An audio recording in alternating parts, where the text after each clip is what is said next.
Empecé a jugar, a aprender, a tratar de aprender por mi cuenta, yo calculo por ahí por el año 71. Y lo hice porque vi a un grupo de gente conocida que jugaba bridge y me pareció interesante el juego. Ellos, por supuesto, no tuvieron ningún tiempo para explicarme. Solo me acuerdo que me explicaron cómo se contaban los puntos, no de las manos, sino que las caídas y cuando tú cumplías y eso. Y nada más. Entonces después encontré buscando en las librerías en Santiago, no había ninguna parte un libro de bridge, entonces, pero sí descubrí uno de Goren, típico de Goren, ¿ya? Y con ese lo empecé a leer por mi cuenta y junté a mi señora más dos personas más y empezamos a tratar de jugar bridge. Muy, muy ineficiente el sistema porque obviamente es mucho más fácil tener clases de bridge. Y hoy día hay muy buenas metodologías para enseñar bridge a nivel inicial, intermedio y más avanzado. Incluso hay como están clasificadas las lecciones, que son muy buenos y que obviamente es mucho más fácil que aprender. Se aprende más rápido y se aprende mejor que aprender por su cuenta. Sí, en realidad con los años he ido juntando muchos libros. Empecé a juntar libros y a comprar y a leer, digamos. Muy al comienzo, una importación de libros que hice desde Estados Unidos, digamos. De un señor, ahora no recuerdo, pero incluso alguna vez fui a su casa en Estados Unidos y era el que más vendía. Después parece que le vendió su empresa a una de estas otras que se dedican a vender libros de bridge. Pero hoy día, a propósito de esta entrevista, me conté los libros que tenía, y tengo más o menos 550 libros de bridge. Más algunas revistas, no tengo muchas revistas, pero en alguna época sí me llegaron un lote de revistas y cosas de ese tipo, pero más bien tengo libros.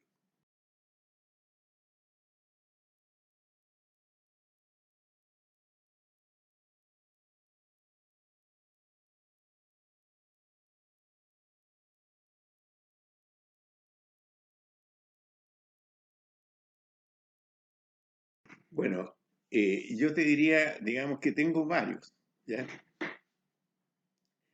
Pero primero, digamos, el que más me gusta a mí es Bergen. Tiene muchos libros muy buenos. Yo encuentro un tipo con gran capacidad didáctica, muy práctico y bastante moderno, yo creo. O sea, que enseña un bridge más agresivo que el tradicional. Y por lo demás tiene algunas convenciones que han sido importantes, digamos, como las Bergen Races, el Don't, y tiene otras más, digamos, otras para el Drury, sé yo. Pero después de eso hay varios, Cohen, Larry Cohen, eh, Cantar y Rodwell, que tiene también algunos libros muy buenos, digamos. Pero son muchos, en verdad, hay muchos autores muy buenos. Claro. No, sí, eso fue hace muchos años, eh, por ahí por finales de los años 70, en que no sé por qué me nombraron presidente de la rama, de típicas cosas que pasan. Y yo invité también al directorio a Mario Ramírez, que fue un gran valor en ese directorio. Me acuerdo haber preparado un plan de trabajo para la rama en unas vacaciones que después nos dedicamos a cumplir. Y de verdad que lo cumplimos bastante integralmente. Creo que la rama de bridge pasó de ser una ramita a un árbol, porque en la época que nosotros partimos deben haber habido 4 o 5 mesas que se juntaban en Santa Rosa a jugar bridge, y después pasaron de las 30. Llegamos a tener más jugadores de bridge que el Club Santiago, lo cual era una gran cosa que se podía decir en ese momento. La razón principal por qué fue el auge es porque se nos ocurrió desarrollar un software para sacar los resultados de los torneos de pareja a los 5 minutos determinados. Y la gente le encantaba saber enseguida qué pasó.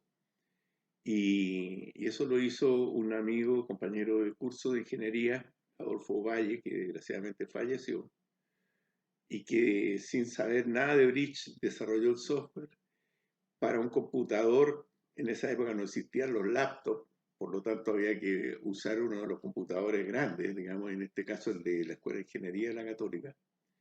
Y las cosas se anotaban las manos, los resultados en una hojita que hasta el día de hoy existen y que yo mismo dibujé, me acuerdo en su época.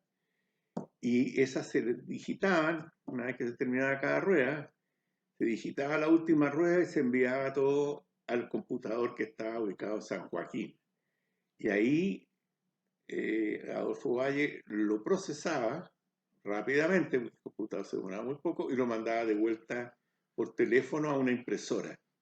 Esa impresora imprimía los resultados con handicap y sin handicap y se pegaban en la pared. Y la gente se agolpaba a ver los resultados. Eso implicó un auge extraordinario en la cantidad de personas que querían ir a jugar bridge con nosotros.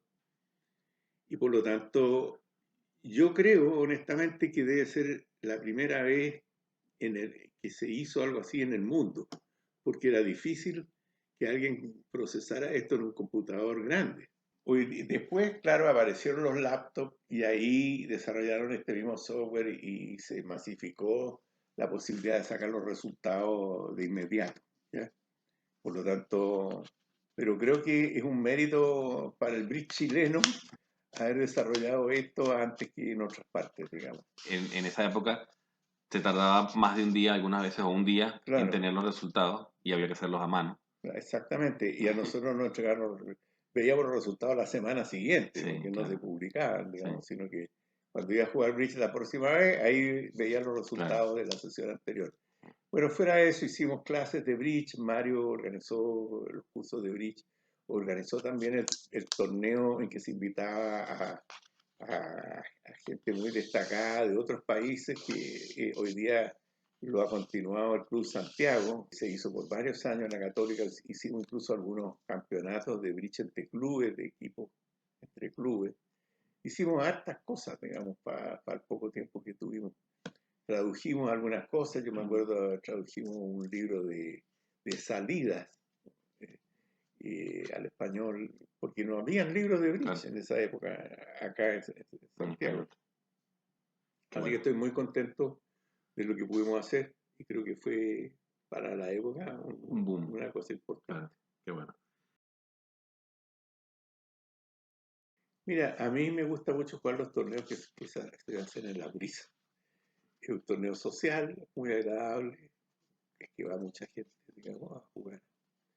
Se hace todos los años, de manera que es el que me gusta.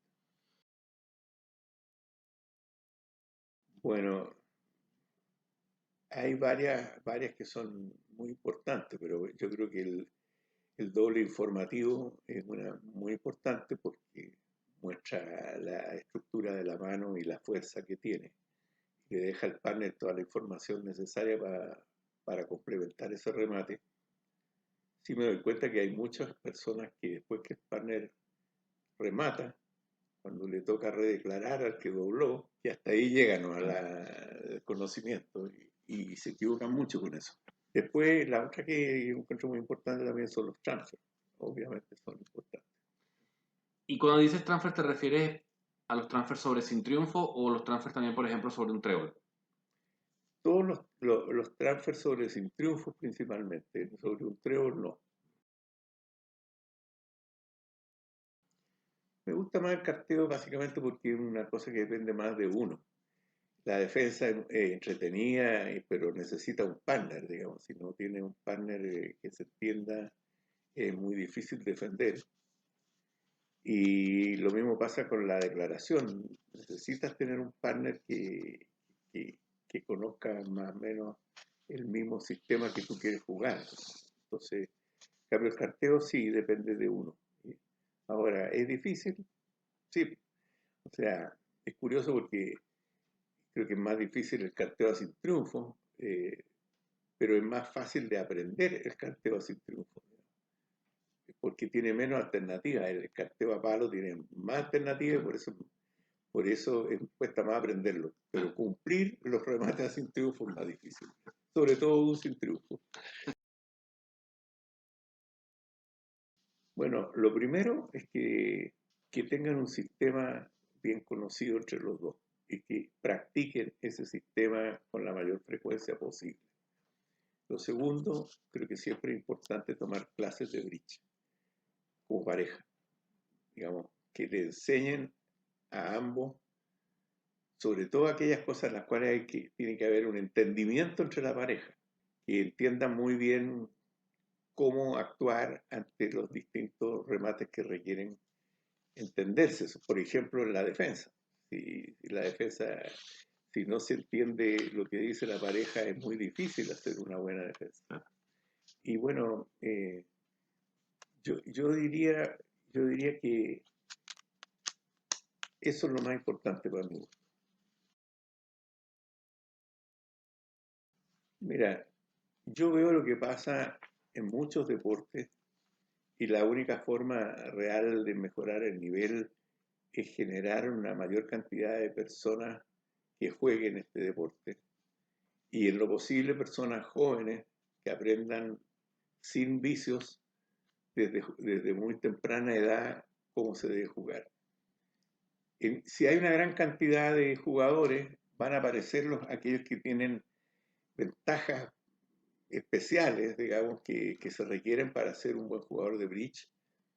Y a eso hay que ponerle atención, yo pienso como federación, ayudarlo, apoyarlo con buenas clases de bridge, organizándoles competencias, ya sea presenciales o online, haciéndolos competir en torneos internacionales de jóvenes. Y ahí yo creo que sí se va a poder mejorar sensiblemente el nivel, sin perjuicio de que yo creo que el nivel del bridge chileno mejoró mucho de repente en los últimos años. Entre otras cosas porque aparecieron algunas parejas de personas jóvenes, como, qué sé yo, Robles, Pacareu, por ejemplo, que son jóvenes, digamos, y que fueron un gran complemento de aquellos con, no digamos viejos, con más experiencia, como eran Robles y Carachi.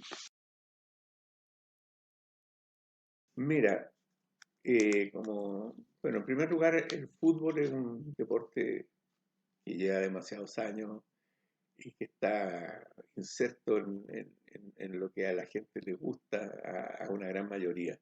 Pero tiene una característica y es que la mayoría son espectadores. Algunos juegan fútbol fin de semana y todo, pero la gran mayoría de los que les gusta el fútbol son espectadores y los jugadores son muy pocos, proporcionalmente. En cambio, en el bridge es justo al revés. En el bridge hay muchos jugadores y pocos espectadores. ¿Ya? Eso es interesante porque a la larga quiere decir que hay muchos miles de personas hoy día a través del BBO, etcétera, que se intercambian jugando bridge online, cosa que por lo demás en fútbol no se puede hacer. Así que si uno piensa en el futuro y bien a largo plazo, el bridge podría aumentar mucho más el número de jugadores de bridge que el fútbol. Pienso que el bridge en su época sí tuvo un auge enorme. Hay que pensar que hubo libros que fueron número uno en ventas en Estados Unidos, digamos, ¿no es cierto? Y eso principalmente porque yo creo que era la época anterior a la existencia de la televisión, donde empezó a transformarse en el gran deporte, guión, entretención para las familias en Estados Unidos principalmente. Pero cuando llegó la televisión, la competencia de poder ver series y películas, etcétera, en la televisión, le cambió totalmente el ritmo de crecimiento. se mantuvo en la gente que en esa época existía, pero después los nuevos costó mucho más que creciera. ¿Ya? Esperemos que eso de a poco se pueda cambiar, porque para mi gusto el bridge es una disciplina muy importante, sobre todo para enseñarla, yo creo, en los colegios e incluso en la universidad. Enseña a jugar en equipo, enseña a pensar, enseña a sacar cuentas, a tener buen juicio, cosas que echamos mucho de menos, yo pienso, en la educación en general. Y tener un cursito de bridge en los colegios o en la universidad que sea optativo, sería, yo creo, muy complementario y útil para la educación de todos los niños en cualquier país.